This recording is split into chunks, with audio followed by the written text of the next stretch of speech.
Channel of Vadodara. NIA સહિત crime બ્રાન્ચની ટીમે સુભાનપુરા વિસ્તારમાં યુએસની ઓફિસમાં રેડ કરીને એક વ્યક્તિને ડિટેન કરી તેની વધુ પૂછપરછ શરૂ કરી છે।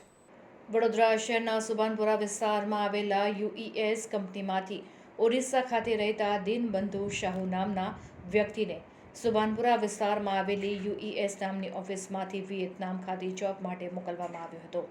ત્યાંથી દિનબંધુ શાહુને કંબોડિયા ખાતે નોકરી અપાવવાના બહાને બોલાવ્યા બાદ ત્યાં બંધક બનાવી દેવામાં આવ્યો હતો, જેથી સોમવારે એનઆઈએની ટીમ સહિત ક્રાઇમ બ્રાન્ચ દ્વારા સુભાનપુરા વિસ્તારમાં આવેલા યુએસ કંપનીની ઓફિસમાં દરોડો પાડવામાં આવ્યો હતો અને ઓફિસમાંથી મનીષ હિંગુ નામના વ્યક્તિની પૂછપરછ માટે ક્રાઇમ બ્રાન્ચ ખાતે લઈ જવામાં આવ્યો છે।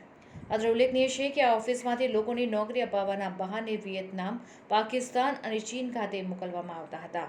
ત્યાં તેઓને કોલ સેન્ટર જેવી જગ્યા પર નોકરી પર રાખ્યા બાદ તેમની પાસેથી રૂપિયા પડાવવામાં આવતા હતા। જો કોઈ પણ વ્યક્તિ રૂપિયા ન આપે તો તેમને કંબોડિયા ખાતે લઈ જઈ બંધક બનાવી ત્રાસ ગુજારવામાં આવતો હતો, જેની એક વ્યક્તિ દિનબંધુ શાહુ દ્વારા યુએસ કંપનીના સંચાલક સામે ક્રાઇમ બ્રાન્ચમાં ફરિયાદ નોંધાવવામાં આવી છે। એનઆઈએ દ્વારા અન્ય શહેરોમાં પણ દરોડા પાડવામાં આવ્યા છે।